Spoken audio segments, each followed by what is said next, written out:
Ideme ochutnávať veci z Candy Boomu však. Ideme ochutnávať najskôr do Kokomoko. Ideme to vtáč.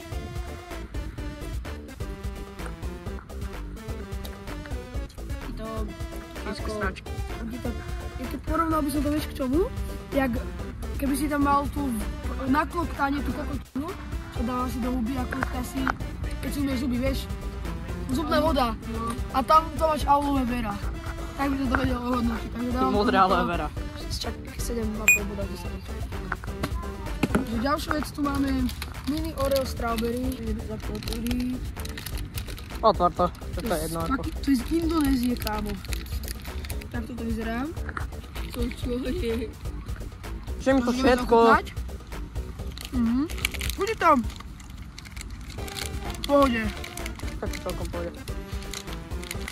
Také Oreo, ale na piku. Také slabé Oreo. Dal by som tomu takých 7 bodov z 10. To je Mr. Beast, These Nuts Chocolate.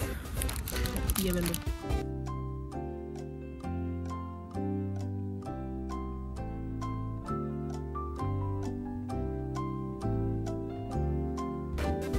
Dobre. No, konečne.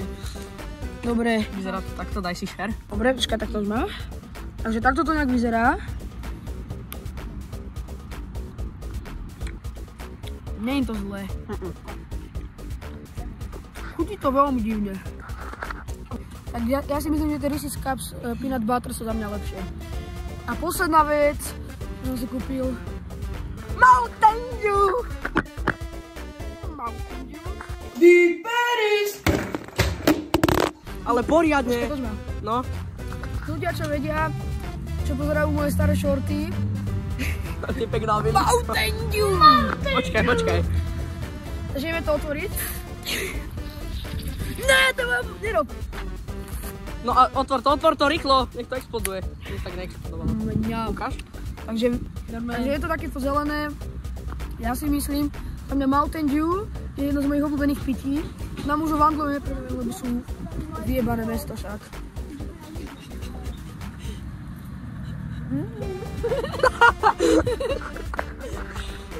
Ukáž, daj mi. Chutí to, vieš ako? Jak benzín. Tak 7up, do ktorého si dal trochu toniku. Ukáž, daj mi. Ja neviem, ako moc chutí tonik. Ja neviem prečo, ale takto vôbec, ja som si nepredstavoval takto, že vôbec chutí Mountain Dew. Ja čo som mal? Z fľašky. Ale z fľašky to chutí tak divne. Z fľašky to je úplne že sladké. Kamo, po tej Mr. Beast čokoláde to chutí jak hovno.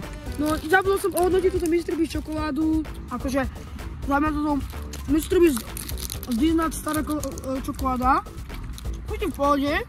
A nenazval by som to najlepšie čokoláde na svete. Ale Figaro je oveľa lepšie, alebo čo? To cherry, kámo. Čo sa čuží, tak teče tá ona. Tá mončerí. Tá čokoláda má hodnotu, že euro a ten obal, že 3. A platili sme za to 2, takže matka nemá tých. Ale v Amerike, hej. Mountain Dew. S hentým. Poď. Ako to chutí? Tak hovno? Totálne. Chutí to ešte horšie. Chutí to, kámo, teraz to fakt chutí. Jak Listerin, Mountain Dew dávam takých, neviem, ja som mal vždycky rád Mountain Dew z fľašky. Z fľašky by som dal tomu tak 9,5. Spára to chuť teraz, v plakovky to chutí jak skazený tonik. Je to lepšie. A tá Mr. Beast čokoláda dal by som tomu, že 6,5 alebo nejakých 7,5 bodá z 10. Neviem, či už je to tým, že tá čokoláda je stará, to chutí tak divne, ten peanut butter. Ale proste za mňa Reese's Cups lepšie. Takže ak sa vám toto video páči, rozhodnite dať like a odber. Vidíme sa u ďalšej ochutnávky. Videá budú teraz týždenne, dúfam. Takže majte sa pekne, píšte básne. 200 odberateľov musíte dať.